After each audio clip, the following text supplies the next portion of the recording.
Hi friends! I was lucky enough to be granted a key to Pawsome Resort thanks to Keymailer, so I definitely wanted to jump in and see what early access looks like in this game. I did play Pawsome Resort's demo when it came out during Steam Next Fest in February earlier this year, and I really like the premise of the game. I am a sucker for an animal raising game, and having a game about running a pet resort just seems like it's targeted right for me. So now I'm back again to give you insight on the day-to-day of the game so you can decide whether or not this game is for you in its current early access stage. Let's get into it. Here we go. I'm super excited to start my Pawsome Resort adventures. First thing I do is choose a character. You can choose from 2 characters and 2 pets. There's no customizations beyond that, so I'm a little disappointed that I couldn't look the way I wanted to look and there weren't different hairstyles, but I guess I'm pretty cute regardless. The game shows you an introduction of my very sad life in the city. One night I decide to close my eyes and wake up in Pebbletown with my very own cute cat. I'm not sure how I got here and the game doesn't really explain it, but apparently I already know how to run a pet resort. So I get through the tutorial by clearing out some space for a new habitat pen. The basics are covered from chopping down trees, mining rocks, and cutting grass. I like that the game highlights the resource that you can gather from in the tutorial. I'm also introduced to my new best friend, the scooter, which allows me to get around town faster. Of course, the first challenge is getting on the scooter. I have my legend covered up a little bit and didn't know that you had to use the right mouse button to interact, so I was just standing around here trying to get on my scooter for a good few seconds. Luckily, I did figure it out and I was on my way scooting around town. I just love it so much because of the speed boost that you get from riding on it and how you can get it basically the first day of this game. So after finally conquering my scooter, I head over to the lumberjack store and build myself a little cute sheep pen back at the resort where my first customer is waiting. Olivia is here with her cute little sheep Belle, and while she's away she wants me to take care of Belle and I accept. The game teaches you how to bring animals to their pen, how to feed them, and use the watering can to refill their water. I even have a little broom to sweep up their messes, and I'm just so happy that Belle is settling in. Unfortunately, barely any time has passed before Olivia decided that she really didn't want to keep Belle at my pet resort after all, and she's back to collect her beloved sheep. Oh well, guess Belle's stay was short-lived, but I did learn how to take care of animals entrusted into my care, so I guess we both got something from it. The tutorial's over and I'm free to roam around. There's mail, so I go check it, and it seems like Rutgar, the lumberjack, has a quest for me to expand habitats. I'm totally for this quest, so I hop on my trusty scooter and ride over to his lumberyard. On the way, I talk to some of the residents. I'm not super familiar or interested in anyone just yet, but it's a nice start to build these relationships. I go to talk to Rutgar, who tells me to get some materials and he will give me a new habitat. I am totally excited to get my second one, so I spent some time gathering resources. I really like that there's no stamina in the game, so you can basically just gather as much resources as you want or until the sun sets. I return back to Rutgar, he takes my resources and he gives me nothing in return. I'm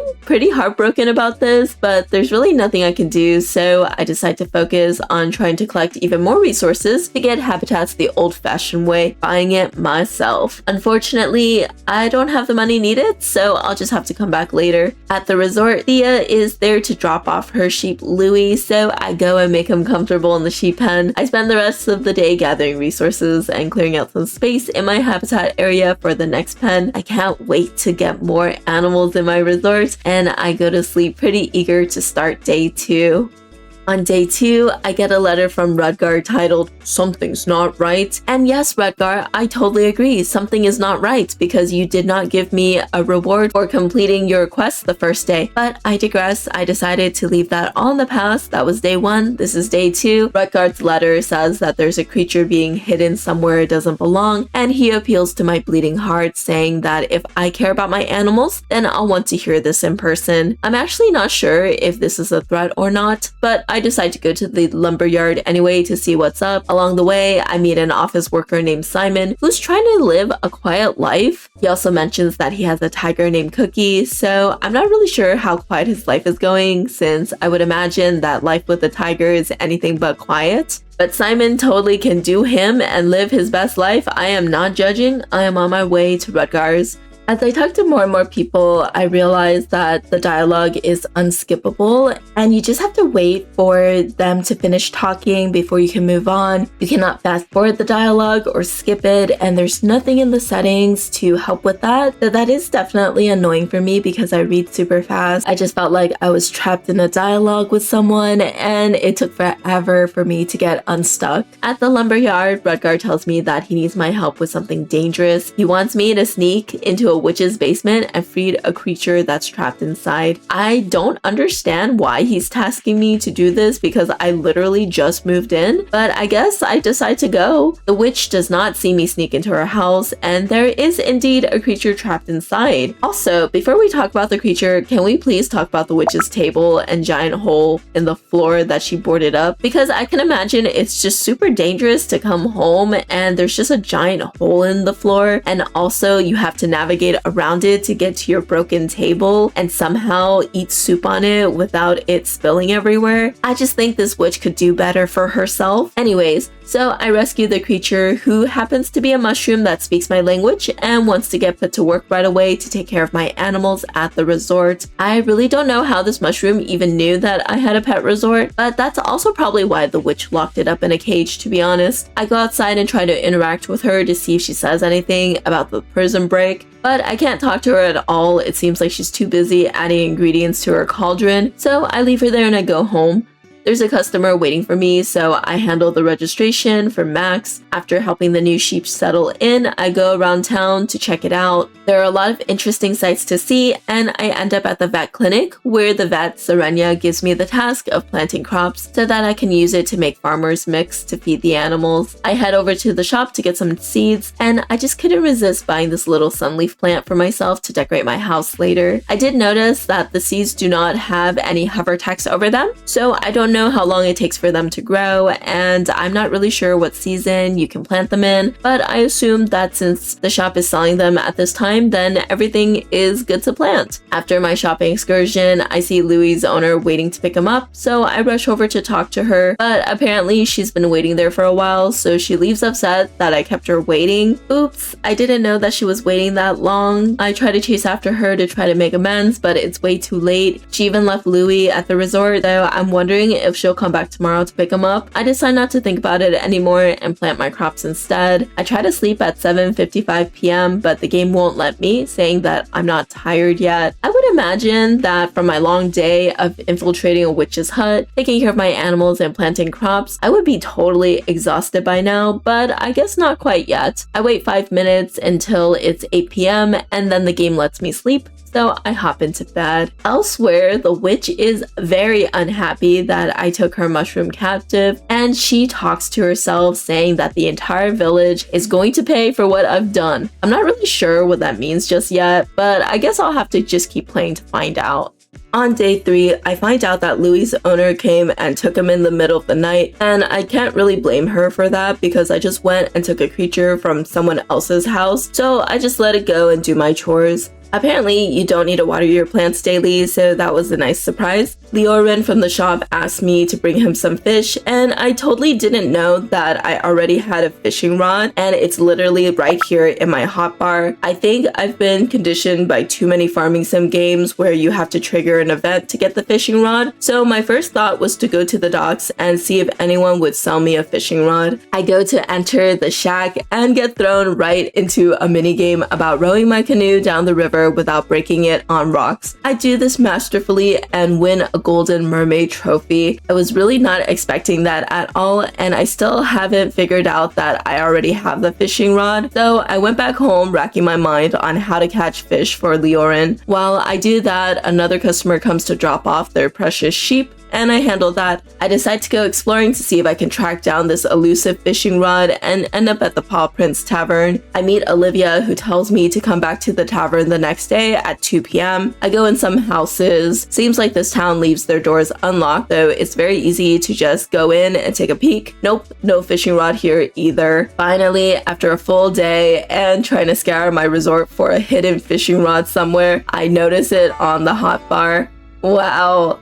This is the moment where I felt incredibly dumb for wasting all that time trying to find it. I go fishing and the minigame is pretty easy. You have to click once the fish bites and then click again when the circle is in the targeted area. I managed to finish the quest for Leorin, but it's way too late to turn it in now, so I hop into bed. Day 4 starts out pretty normal. I take care of the cute sheep and head to the store to turn in Leorin's quest. He gives me a reward, unlike a certain someone in town. I spend the morning fishing a little bit more until Lily shows up with her sheep Gizmo. Gizmo is my first yellow sheep guest, and he's just as equally cute as the others. After taking care of the guests coming in and out of the resort, I head to the tavern since it's almost 2 p.m. Once there, Olivia and I clearly look like we're on a date or an outing. I'm not really sure which one since we don't really talk about much and we're just catching up. So after that, it's back to chores. I get enough money from fishing to get a new habitat, so I head over to the lumberyard. Rudgar has another shady quest for me. Now he wants me to get addicted to gambling by telling me to go bet on a horse at the racetrack. I can't really say no. He says just go and look, you don't have to bet, so I'm like, okay, I guess. I buy a kitty habitat from him, and I'm so excited to start taking little cute cat clients soon. I fish some more and try to get the base ingredients needed to make river mixed food. I spend all day fishing and call it a night once it gets too dark out. On day 5, I prep the kitty habitat for my new guest by making the river mix. The pet resort aspect of the game is really my favorite part so far because I love seeing the animals in their little habitat. Now that I have a mushroom that takes care of them and feeds them, there's not really much that I need to do for the pet resort besides leading animals into their habitats and checking out guests. Nothing else happens on day 5 besides me fishing some more. It really is the easiest way for me to make money right now while I wait for guests to be picked up by their owners. Day 6 comes and I help give advice to Charlie about what to get his brother for his birthday. I talk to Simon, who forgot my name already and tells me that he's super exhausted. I'm sure taking care of a whole tiger is super exhausting on top of having an office job. In the evening, I go to the horse derby and put my money on the green mane horse. It seems to be doing well in the beginning before taking a whole hurdle to the face and coming in last. Well, this is pretty much why I didn't think it was a good idea to come here. I head back to Rudgar since he has another quest that he wants to give me, and he starts talking about stronger tools, but then decides that he doesn't want to be outside anymore, so he leaves me to go into his house while still carrying on a whole conversation. I swear this guy is on my list now from all the things that he's roped me into doing, and he can't even finish our conversation before leaving. I head home after that awkward exchange. Not much happens on day 7, just usual pet resort business and fishing. I try to create a panda habitat since I have the money and resources now, but I forgot to clear up space on my resort land, so I'll have to come back the next day since the sun is setting and we all know how Rudgar feels about being outside at night. By day 8, I was wondering why my plants weren't growing, so I decided to water them, and lo and behold, they actually did need water. I just didn't notice the soil changing as dramatically as I should have, and they were not withering, so I thought they were doing okay. That was my bad, and I dedicate the entire day to planting crops. I did manage to get my new panda habitat, and my very first panda guest, Ziggy, came to stay for a bit. Luckily, I just harvested some crops and made a bunch of farmer's mix, so I hope that Ziggy enjoys their stay. For some reason, on day 9, my mailman decided to take a break, and I'm not really sure why it became my responsibility to be his backup. He has me running around town delivering mail to the various residents, on top of all the things I'm doing back at the pet resort. After finishing that unexpected task, I headed over to build a new dog habitat. Once that's built, another mushroom guy appeared on my pet resort and let me know that it'll take care of customers that are coming to collect their pets and also lead pets to their new habitat after they're checked in. This is pretty cool, but it seems like the mushroom creatures are taking over running my pet resort, so I'm not really sure what I'm going to be doing soon. I fished for a bit to get enough money to try and build a horse habitat. Unfortunately, there's something in my way on the resort grounds, so I'm not able to do it. It's at this moment that I suddenly realize something that I didn't think about. Time does not stop when you are in a shop or when you're in dialogue. as evidenced by it being sunny when I went to Rudgar's to see if I could get a horse habitat, and then it turned into sunset while I was looking for a place to put it on my resort grounds. This also explained why Rudgar just left me outside his house while we were having a whole dialogue. This is pretty concerning to me since I'm so used to time stopping while I'm in a shop or menu. Now I feel extra rushed to have to finish what I'm doing because all this time I thought that time was standing still when I was interacting with others. So the customers at my resort weren't waiting for that long for me to get to them, but now I'm super stressed out about making sure that I can get to the customers in time so they don't leave. Cursed with my new realization, I head home to clear the way for the horse habitat. The next day, I feel pretty chipper and go to water all of my crops early in the morning. I found out that the crops do need to be watered daily. However, they are on a 24-hour cycle that does not reset when you go to sleep. So you have to wait a little bit sometimes for the soil to be dry during the day to water the crops. This is a little bit annoying for me because I do like to water my crops first thing in the morning, and then that way I have more free time to do whatever I want during the day. But now I have to hang around my resort area to see when the soil gets dry so that I can water it. After my chores are done, I build that horse habitat and spend the rest of the day lingering on my resort in case new customers come. There is a pretty steady stream until almost 4 p.m. Apparently, I promised Olivia to see her at the Paw Prince Tavern again, so I hurry over there, and I guess we're having another outing or date. I'm not really sure if we're getting closer since I still don't know too much about her, except that she has a lot of free time between the hours of 2 p.m. and 4 p.m. to go on outings at the tavern with me. Oh well. After that, I spent the rest of day 10 fishing to create more food. Day 11 is pretty much the same as day 10. I stay at the pet resort waiting for customers to come by and manage to sneak to the shop to get more seeds to plant. When the sun goes down, I figured that I could try to go into the mines and get ores that Rudgar is looking for so that I can upgrade my tools. On the way, I run into Serenia, who wants me to collaborate with her to make a park nicer. I agree since I'm totally for nice parks. And she tells me that I only have to chip in just a little teeny bit. I'm actually pretty shocked though once she gave me the quest and what she considers to be a little bit, since it's way more money that I've ever had before. But I agree, and I'll just leave the quest there until I can fulfill it. I roam around until I eventually find the mine entrance and start getting silver ores. I get enough to complete Rudgar's test and call it a night since it's getting pretty late and Rudgar's no doubt retreated into his house by now.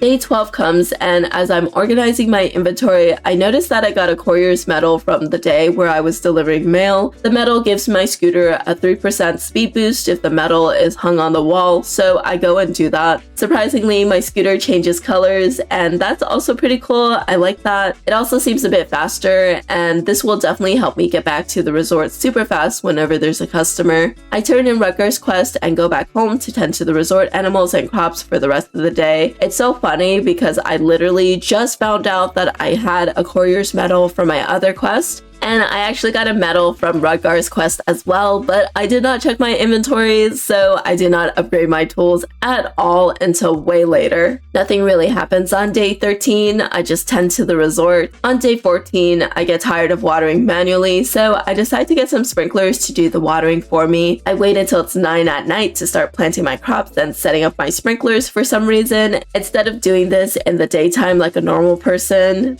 My sprinkler installation journey continues on day 15. For some reason, there's a patch of grass that I can't hoe at all, so I have to put my sprinklers in a different part of the resort than the area where I put my first sprinklers. I also tried to put down some paths to make my resort area look nicer, but the game had other plans for me. There are some random patches of grass where I can't place anything, so despite my best efforts, my resort is looking pretty chaotic right now. On day 16, I get upset that I can't hoe where I want to hoe again near the panda habitat, so I have no choice but to hoe near the cats instead. However, even though I was able to hoe every single tile there and place sprinklers, the game did not let me plant seeds on all of the till tiles. I was starting to wonder whether or not I really woke up in a peaceful dream or if I was trapped in the bad place and someone was messing with me because of all the random tiles that I couldn't work with. On day 17, there is a new issue that springs up, and this one is even worse than the last one. I get super bummed out because apparently there's there's a bug where some players are unable to put habitats down, and I just so happen to be one of the unlucky ones. I'm going to have to wait a few days to see whether the developers are able to fix the bugs so I can continue playing. Instead of getting a new alpaca habitat like I wanted to, I ended up just doing my usual chores and then going on an outing with Simon and his tiger Cookie. I don't even really like Simon or know anything about him besides the fact that he's super busy all the time, but I'm totally here for his pet tiger. I'm just so sad that whenever I try to interact with someone else's pet, I get the message that this animal belongs to someone else. After the outing at the park, I get asked to go on another outing by another person, Max, who loves working out. I'm guessing that these outings are a way to get closer to the romanceables in the game, but they really are of no substance from what I can see so far, since the person you go out with really only makes small talk. They're not really sharing much about themselves. The system honestly would be so much better if they started sharing bits of information so you can get to know them and their personalities, and the more outings that you go out with them, the more deeper information they disclose.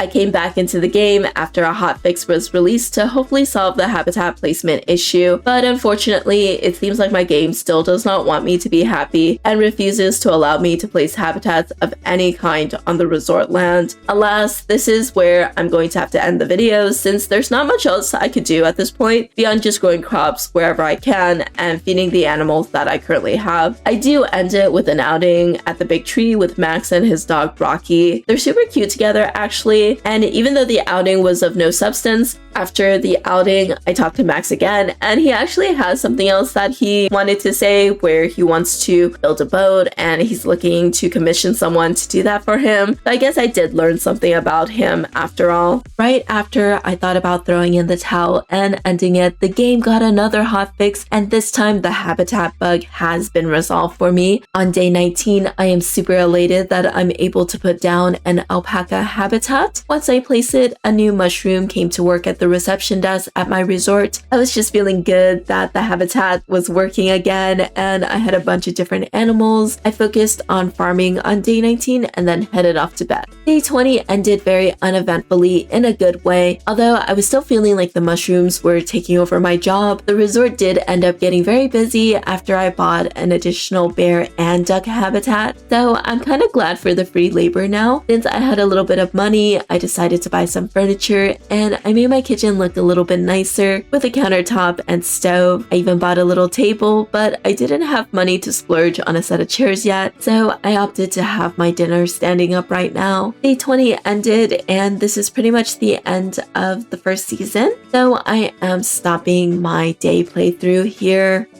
I had quite a bit of struggles in the first season getting used to the game's idiosyncrasies and the bugs that popped up. However, I was very grateful that the developers quickly fixed the habitat bug so that I can continue playing. Of course, there's still things in the game that I think need to be addressed. I really wish the time would stop when you're in a shop or talking to someone. I also want to be able to read dialogue faster, or at least have the ability to skip the reading animation. Right now, the dialogue is unskippable, and it just feels like you're locked in with no escape until it's over and time is moving while it happens. It feels really jarring when you finish talking to someone and they're in the process of walking away from you or doing something else. For the shop, I really want hover text over items, especially the seeds, since I don't know how long it takes for each one to grow and whether they're single or multi-harvest crops. Of course, it doesn't matter too much, I guess, because once you actually buy the seeds, the descriptions aren't very informative either, so I do want basic information to be in the description, such as how many days it takes for the seeds to grow and whether they are single or multi-crops. I'm not sure if there are seasonal crops, but I've been able to plant everything so far, so that information may or may not need to be on there as well. Having the mushrooms join the resort is really helpful to me. However, I did feel displaced from my own resort. Since there wasn't much that I was doing, it might be more beneficial to have things that the mushrooms do and have things that I can do that is unique to my position as the resort manager. So that might be something to consider. Overall, if you're interested in Pawsome Resort, I definitely recommend waiting a little bit until the game is more polished so you can have the best experience possible. My first season would have ended very differently if the habitat bug was not fixed, and sometimes that might be the reason why someone puts down a game for good. I do want Pawsome Resort to succeed since I like the foundational premise of running a pet resort, and I love all the animals that you can take care of. I love their sprites, they're very cute. I just think that Pawsome Resort needs a bit more work to make the game fun and rewarding to play. What do you think of the first season in Pawsome Resort? Is this game for you? Are you planning to wait until it's fully released, or are you excited to jump in anyways despite all of the flaws? Let me know in the comments, and of course, if you like what I do and you want to see more, consider liking and subscribing to the channel for more content like this. It'll really help the channel, and hopefully more people will be able to find me. Thank you so much for making it to the end. I am going back to chilling with the pandas, and I'll see you in the next video.